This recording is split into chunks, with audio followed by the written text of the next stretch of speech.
Bismillahirrahmanirrahim. Assalamualaikum warahmatullahi wabarakatuh. Di video kali ini kita akan melanjutkan pembahasan materi sebelumnya terkait dengan bab statistika, di mana minggu lalu atau di video sebelumnya itu sudah belajar apa perbedaan antara data kategorik dan data numerik ya. Oke. Dari data yang sebelumnya sudah kita cari ini, baik data numerik ataupun data kategorik, selanjutnya kita bakal belajar bagaimana cara menyajikan data yang sudah kita punya. Sebelumnya kan kalian sudah ibu kasih tugas untuk mewawancarai teman ya. Nah, si data itu selain pada tabel, ternyata bisa disajikan juga dengan menggunakan cara visual atau gambar yang lebih menarik supaya penyajian datanya lebih jelas dan bisa dipahami. Nah, di kelas 7 ini diagram yang bakal dipelajari itu ada dua, ada diagram batang sama diagram lingkaran. Untuk video kali ini kita bakal fokus di diagram batang dulu ya. Oke.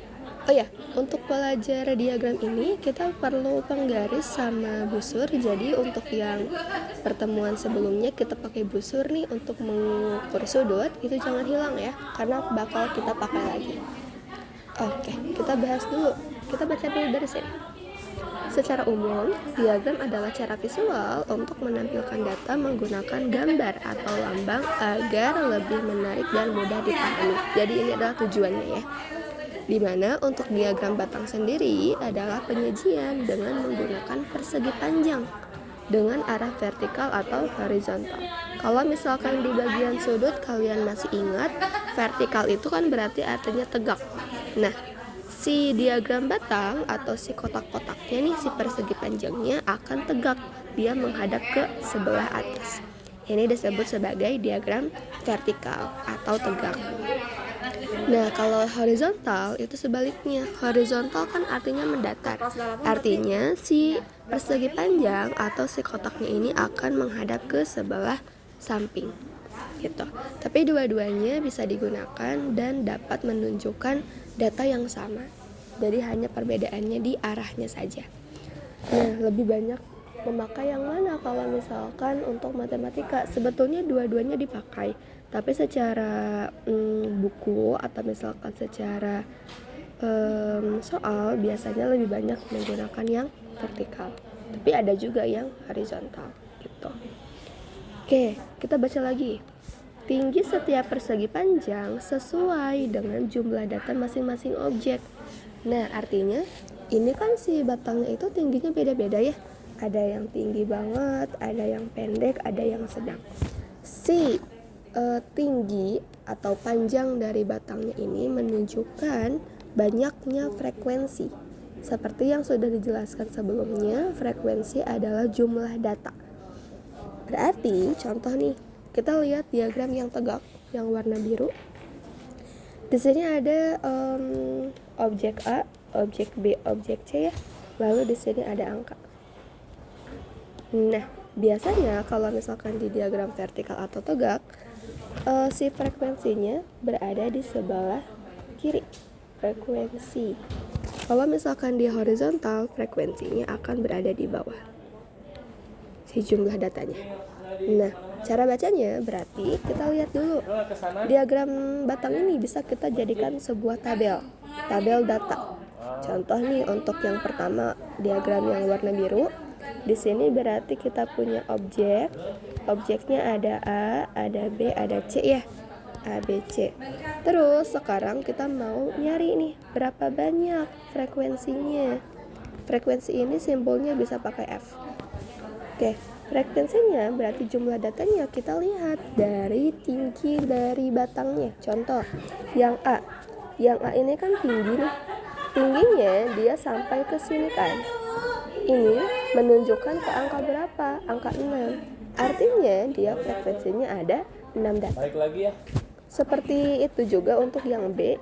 Yang B posisi batangnya sampai sini kan. Kita lihat nih ke sebelah kiri, dia menunjukkan angka 2, berarti frekuensinya 2. Lalu untuk yang C berarti ini frekuensinya adalah 4. Gitu ya. Nah, ini adalah cara membuat tabelnya. Kalau misalkan yang horizontal gimana? Kalau horizontal sebetulnya sama saja. Hanya perbedaannya lihat frekuensinya di bawah. Contoh, kita bikin lagi. Objeknya ini sama ya, A, B, C, terus frekuensinya kita cari. Di frekuensi ini kita lihat ya, dari A dulu. A ini kan kita punya tabel horizontal ya. Dia menunjukkan sampai titik terakhirnya di angka 6. Artinya dia frekuensinya adalah 6. Untuk yang B, dia berhenti sampai ke sini. Kita tarik garis menunjukkan angka 2. Kalau yang C, dia sampai sini menunjukkan angka berapa? Lihat ke bawah. Angka 4. Gitu. Jadi sebetulnya sama saja. Kalau misalkan kita bandingkan nih, data yang pertama atau diagram batang yang pertama ini datanya sama dengan diagram batang yang kedua. A ada 6, B ada 2, C ada 4. Jadi artinya walaupun si gambarnya berbeda, yang satu tegak, yang satunya horizontal, dia menunjukkan data yang sama. Hanya perbedaannya di cara menampilkan diagram batangnya saja. Gitu ya. Oke, lanjut dulu. Selanjutnya, kita baca lagi. Data pada diagram biasanya digambarkan secara tegak maupun mendatar. Diagram batang memiliki fungsi memudahkan dalam menunjukkan perbandingan antara beberapa kumpulan data yang berbeda. Tadi kita membandingkan ya, antara objek A, objek B, objek C, mana yang paling banyak, mana yang paling sedikit, mana yang tengah-tengah. Itu adalah fungsinya. Nah, puncak batang menunjukkan nilai dari objek yang dimaksud, sehingga bisa dengan mudah mengetahui kategori mana nih yang terbesar dan terkecil. Seperti yang sudah disebutkan tadi ya, berarti untuk yang gambar A, objek yang paling banyak adalah objek A karena dia paling tinggi. Kalau yang paling sedikit berarti dia objek B karena dia paling pendek. Gitu. Oke, kita lihat lagi. Ini contoh, nanti kalian bisa lihat ya. Nah, selain itu untuk diagram batang, kita lihat dulu ya.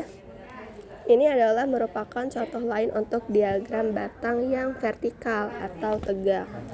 Oke, ini diagramnya tegak. Di mana diagram tegak ini berarti untuk frekuensi, mohon diingat frekuensinya berada di sebelah kiri. Nah, jumlah siswa merupakan jumlah data. Lalu untuk yang di bawah merupakan data kategori karena dia merupakan tingkat sekolah. Kalau misalkan kita lihat juga di sini ada judul terkait tingkat sekolahnya, ada SD, SMP, SMA, STM. Lalu untuk yang sebelah kiri ngomongin tentang jumlah siswa. Jadi harus ditulis si yang bawah itu apa, sebelah kiri itu apa. Selain itu, di atasnya juga biasanya ditulis juga judul atau keterangan dari diagram batang itu ngomongin tentang apa gitu. Oke, kita masuk ke sini dulu ya. Di nomor 2 diketahui diagram batang tentang tinggi badan seperti di bawah ini. Oke, ini belum ada judul ya, jadi sebaiknya kita tambahin dulu. Berarti ini adalah data tinggi badan.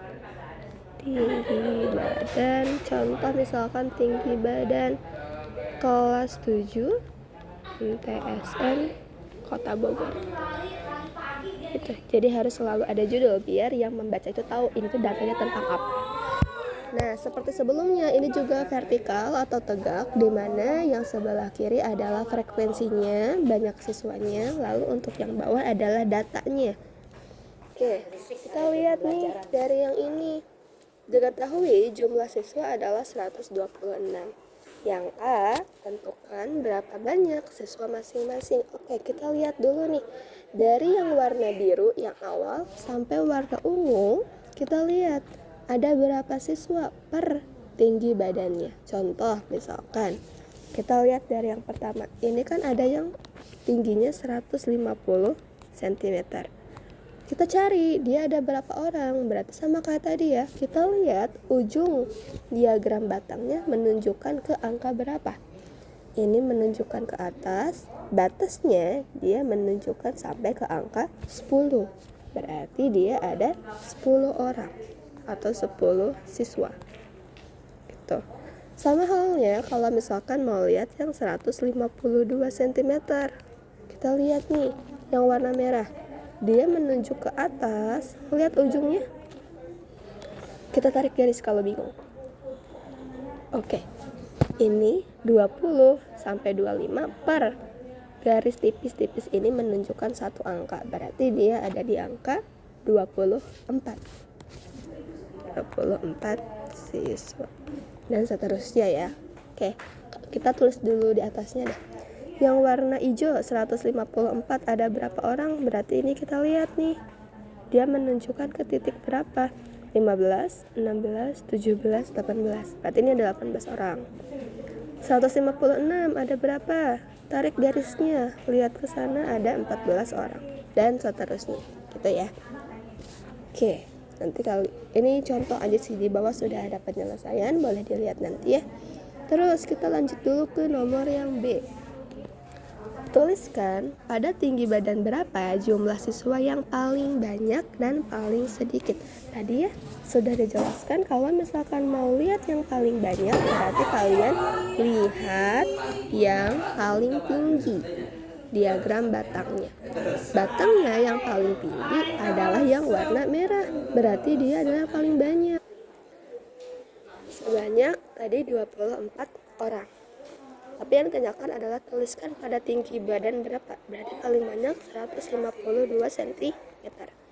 Kalau misalkan yang paling sedikit, berarti itu kebalikannya. Kalian cari atau lihat diagram atau batang yang paling pendek.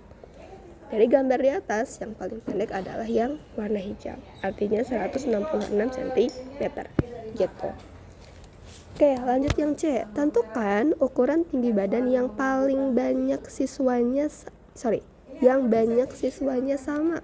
Kalau misalkan sama, artinya dia cari batang yang panjangnya sama.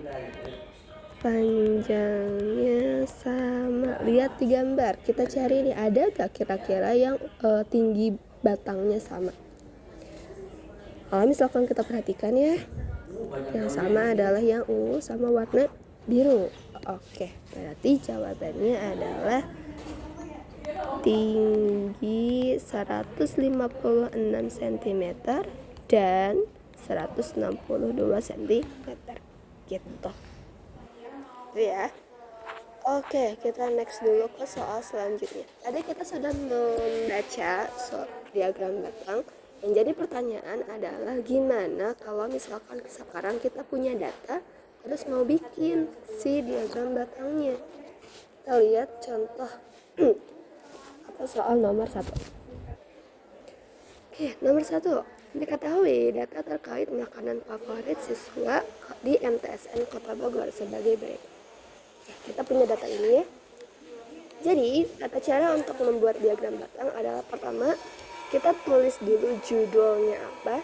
Karena ini ngomongin makanan favorit, berarti judulnya adalah makanan favorit. Favorit siapa? Siswa MTSN Kota Bogor. Oke, ini judulnya. Terus kalau misalkan udah bikin judul, sekarang kita bikin si garis tegak sama garis horizontal untuk daerah atau wilayah kita menggambar diagram batang. Di contoh kali ini kita buat dulu diagram yang vertikal deh. Kita bikin yang vertikal. Berarti kalau vertikal, si frekuensi atau jumlah datanya ada di sebelah kiri kan. Artinya untuk bagian yang kiri kita tulis jumlah siswa nih di sini. Kasih judul dulu. Jumlah siswa, terus yang di bawahnya adalah makanan favorit. Oke, kalau misalkan sudah dibuat nih daerah untuk menulisnya, kita masukkan dulu si objek atau angka-angkanya. Makanan favoritnya kalau misalkan kita lihat nih dari data, 1 ada mie goreng. Berarti kita tulis di sini. 1 adalah mie goreng. Yang kedua ada ayam goreng. Yang ketiga ada ikan bakar. Ini untuk jaraknya tolong disamakan ya. Terus ada apa lagi? Gado-gado. Sama ada rendang. Oke, ini adalah makanannya. Sekarang kita tulis di frekuensi jumlahnya atau angka-angkanya. Selalu mulai dari 0 ya. Di sebelah sini ada 0. Terus ke atasnya kalian boleh pakai satuan nih, 1, 2, 3, atau boleh pakai kelipatan. Karena kan ini kita sampai 60, yang paling banyak itu. Gak mungkin kan kita nulis 1 sampai 60. Jadi boleh pakai kelipatan. Kelipatannya boleh kelipatan 5, kelipatan 10, kelipatan 2, atau lain-lain, terserah. Yang penting jaraknya harus sama. Contoh, di sini Ibu pakai kelipatan 10. Ya, asik banget. Ini 10 kan? Pakai kelipatan 10, berarti ini 10. Nah, si jarak ini itu harus sama. Jangan sampai kalian nulis 20 itu di sini. Ini kan kejauhan nih jaraknya. Usahakan si jaraknya sama, berarti kita nulis 20 ada di sini. Ini 20. Terus ada 30, ada 40, 40, ada 50. Kita butuh sampai 60 ya, karena yang paling banyak 60, jadi kita geser dulu deh. Kita agak pindahkan ke bawah ya. Terus kita panjangkan ininya. Oke, di sini 60. Nah, kalau misalkan sudah nulis semua kayak gini, kita tinggal ngisi si diagram batangnya di tengah-tengah masing-masing objek atau masing-masing kategori. Kita mulai dari yang pertama. Di sini ada mie goreng. 20 siswa menyukai mie goreng. Berarti ada 20 nih orangnya. Kita lihat mie goreng sampai 20. Berarti kalian bikin batas dulu nih sampai 20 di sini kan. Setelah bikin batas, kalian nanti pakai penggaris biar makin bagus. Bikin si diagram atau si batangnya. Nah, si lebarnya jangan terlalu besar, jangan terlalu kecil, secukupnya aja. Ini untuk mie goreng. Selesai. Sekarang lihat ayam goreng. Ayam goreng ada 55. 55 berarti angkanya ada di antara 50 sama 60 kan? Berarti di sini. Oke, nanti kalian pakai penggaris nih. Kita batasin sampai sini berarti ya. Nah, si ayam goreng kalian boleh gambar si batangnya. Set. Ini kesini set. Ini kesini set. Nah, si lebar batangnya juga usahakan sama, jangan terlalu beda. Lanjut, untuk selanjutnya kita punya ikan bakar. Ikan bakar sebanyak 25. Berarti 25 antara 20 dan 30. Kalian boleh pakai penggaris. Kalau ibu karena di sini gak ada penggarisnya, jadi ibu pakai garis bantu ya. Nah, gini. Kalau sudah nanti tinggal dihapus lagi. Gitu. Terus selanjutnya kita punya apa nih? Gado-gado 40. Berarti 40 yang ini kita pakai penggaris, nanti kasih batas dulu, jangan lupa sampai sini. Lalu kita buat si batangnya sama kayak tadi, dilakukan sampai yang terakhir. Oke, rendang terakhir. Ibu ini emang harus pakai warna beda-beda. Sebetulnya tidak harus, cuman ini biar kalian bisa membedakan aja sih. Rendang ada 60 berarti paling tinggi ya. Di sini set.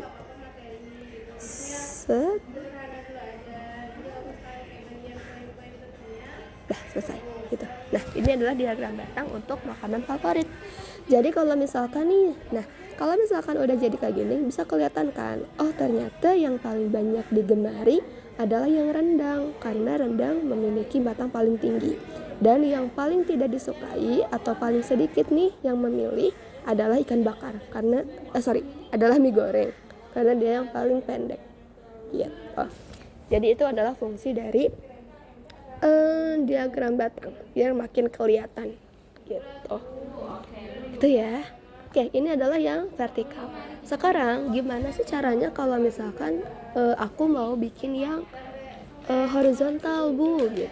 Kalau yang horizontal kita pakai contoh yang mana ya? Yang ini deh.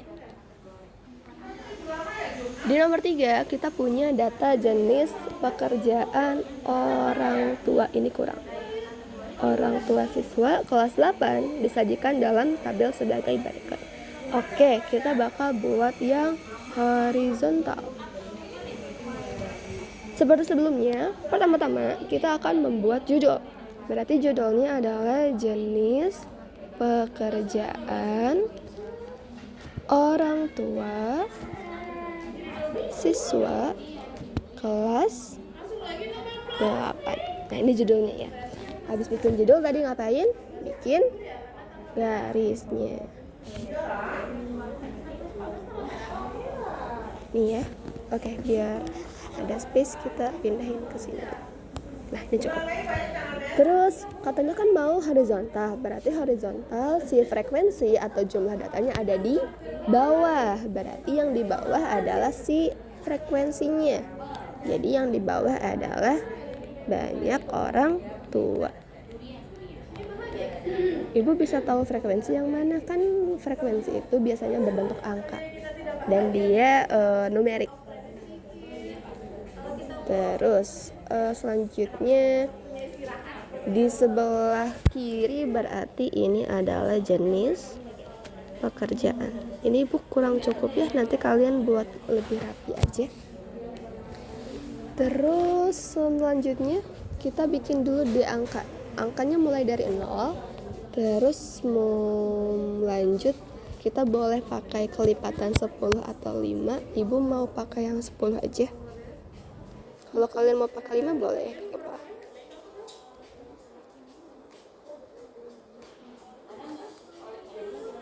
Ya, setelah kayak gini, selanjutnya kita bikin yang penulisan di jenis pekerjaan. Kita mulai dari mana ya? Berarti dari pegawai negeri. Kita pakai singkatan PNS aja ya. PNS. Yang kedua ada pegawai BUMN. BUMN. Yang ketiga ada TNI Polri. Ini Bu kecil-kecil karena space ya. Nanti boleh kalian tulis juga di buku atau kalau misalkan ngeprint modul boleh disalin supaya lebih bagus. Pegawai swasta, terus ada pedagang, terus ada petani, sama ada lain. Nah, oke, kalau sudah dibuat kayak gini, selanjutnya kita tinggal mengisi si diagram batang. Oke, yang pertama, kita punya pegawai negeri. Pegawai negeri sebanyak 35 orang. 35 artinya di antara 30 dan 40 di sini ya.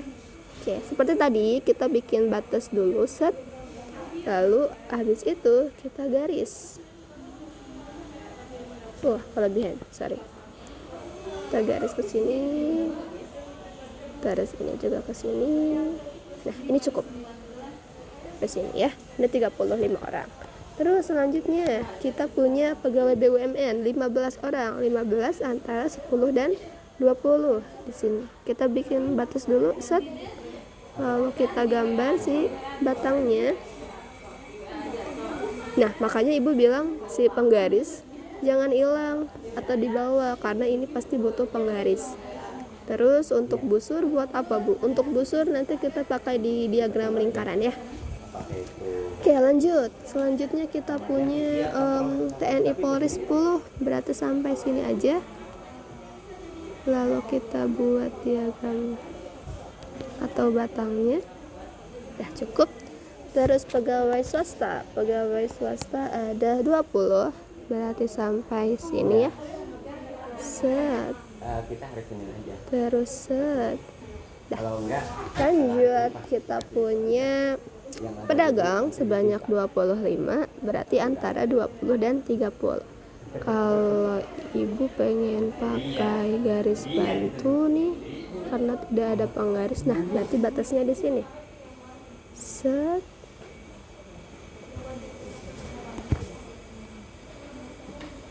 Kurang lurus sih tapi ya kita ganti dulu. Oke, terus petani ada 40, berarti sampai sini ya, lumayan banyak. Oke, Dan yang terakhir adalah lain-lain. Lain-lain 45. Nah, lain-lain di sini maksudnya adalah yang selain itu. Contoh mungkin ada yang pelatih gym, terus ada yang bekerja sebagai wira swasta, ada yang mungkin pemilik perusahaan atau misalkan lainnya ya gitu. Nah, udah selesai. Ini adalah diagram yang horizontal. Jadi bentuk seperti ini ya, teman-teman. Nah, si dalamnya sebetulnya bisa kosong kayak gini atau misalkan mau kalian warnai, ini juga gak masalah. Jadi boleh nih diwarnai nanti pakai pensil atau pakai pensil warna, itu gak apa-apa, boleh banget gitu. Nah, ini adalah cara bikin si diagram batangnya. Kita balik lagi ke atas. Oke, mari kita bahas nomor 2. Kita balik lagi ke membaca ya. Di nomor 2 ini kita punya data jumlah mobil berdasarkan warna di tempat parkir. Berarti ini diagramnya vertikal karena menghadap ke atas. Kita baca soal. Diagram di atas menjelaskan banyaknya mobil berdasarkan warnanya di tempat parkir sebuah taman. Jawablah pertanyaan berikut. A. Berapa banyak warna mobil berwarna putih? Kita lihat, cari warna putih. Ada berapa banyak? Ini putih. Ke atasnya berapa? Sampai sini 22. Oke, berarti ini jawabannya 22. Berapa banyakkah mobil berwarna kuning? Cari kuning. Ini kuning. Lihat, ini sampai tengah-tengah, berarti tengah-tengah antara 6 sama 4 adalah angka 5. Berarti dia 5 mobil. C. Mobil warna apakah yang paling banyak ditemui? Tadi kalau paling banyak cari yang paling panjang atau paling pendek? Paling panjang. Berarti lihat yang paling panjang adalah hitam. Oke. Hitam. D. Berapakah selisih banyaknya antara mobil warna merah sama warna hijau? Merah dan hijau. Ingat ya, kalau selisih berarti operasi yang digunakan adalah pengurangan. Jadi kita kurangi nih, antara warna merah sama warna hijau ada berapa. Berarti kita lihat dulu nih, merah. Merah itu kan berarti ada 15. Di sini kan 15. Terus yang warna hijau, kita lihat nih, hijau ada berapa? Yang ini ada 6. Berarti selisihnya 15 dikurangi 6 sama dengan 9 gitu. Jadi pakai pengurangan. Selanjutnya E. Berapakah jumlah seluruh mobil yang sedang diparkir di taman? Berarti ngomongin tentang semuanya. Kalau ngomongin semuanya berarti di jumlah. Kita jumlahkan semua mobil yang ada. Hapus dulu. Dari mulai yang merah, tadi merah ada 15. Yang hitam ada berapa ini? 26. Terus yang putih ada 22. Lalu yang hijau ada 6. Yang kuning ada 5. Yang lainnya juga dihitung, ada 8. Nah, ini kalian hitung, berarti itu adalah jawabannya untuk yang E. Gitu ya. Oke, nomor 3 terakhir. Kita punya jumlah pasang sepatu terjual di toko A, B, dan C, di mana warna merah adalah sepatu pria dan warna biru adalah sepatu wanita. Kita lihat soalnya. A. Toko manakah yang paling banyak menjual sepatu pria? Tadi sepatu pria kan warnanya merah, berarti fokus di warna merah. Paling banyak atau yang paling tinggi diagramnya di toko yang mana? Bandingin ya, ini. Paling tinggi ada di toko B, berarti paling banyak terjual di toko B. Yang B, toko manakah yang paling banyak menjual sepatu wanita? Kalau sepatu wanita yang warna biru, bandingin lagi. Paling tinggi ada di toko B juga. Toko B. C, lebih banyak berapa pasangkah penjualan sepatu pria di toko A dan dari toko C? Kalau lebih banyak berapa pasangkah, berarti ngenanyain tentang lebih berapa banyak. Artinya kita harus pakai pengurangan. Lihat sepatu pria di toko A dan toko C. Toko A, sepatu prianya ada berapa nih? Lihat ke sebelah sini ada 90. Kenapa 90? Kan antara 80 sama 100. Dikurangi, lihat sepatu pria di toko C. Nih, ada berapa? Sama kayak garis ya. Berarti ini 80. Sama dengan 10. Gitu. Berarti lebih banyak terjual 10 sepatu pria antara toko A dan toko C. D. Lebih banyak berapa pasangkah penjualan sepatu wanita di toko B dan toko C? Sama kayak tadi ya. Berarti lihat nih, wanita di toko B ada warna biru 80. Di toko C lihat warna biru lagi. Tengah-tengah antara 40 dan 60 adalah 50. Jadi sama dengan 30. Dah, selesai. Ini adalah jawaban untuk yang soal ketiga. Gitu. Nah, untuk soal keempat dan soal kelima, Ibu serahkan kepada kalian untuk mencoba di rumah sendiri ya. Gitu. Nah, terus untuk modul kan nanti Ibu kirim di grup dan di Google Classroom. Silakan yang mau di print boleh di print. Kalau misalkan di print berarti catatan Ibu yang tadi nih, coret-coret yang Ibu yang tadi, terus jawabannya ini kalian salin di modul yang sudah kalian print. Tapi kalau misalkan ternyata kalian tidak ngeprint, berarti kalian ada tugas mencatat. Nih, catat si soalnya, lalu catat si diagram batangnya. Jadi kalian harus mencoba untuk buat diagram batang sendiri dengan cara nyatet yang Ibu udah jelaskan. Gitu. Terus jangan lupa nomor 4 dan nomor 5 juga dikerjakan sesuai dengan apa yang sudah Ibu jelaskan. Gitu ya. Berarti ini halaman 26 dan 27. Tapi jangan lupa tadi juga Ibu nyatat contoh untuk horizontal di halaman 39 nih. Ini juga silakan kalian catat. Gitu ya. Seperti biasa kalau ada pertanyaan silakan tanyakan di grup atau boleh japri, nanti Ibu jawab. Sekian untuk video kali ini. Untuk selanjutnya nanti Ibu bikin video tentang diagram lingkaran. Terima kasih. Assalamualaikum warahmatullahi wabarakatuh.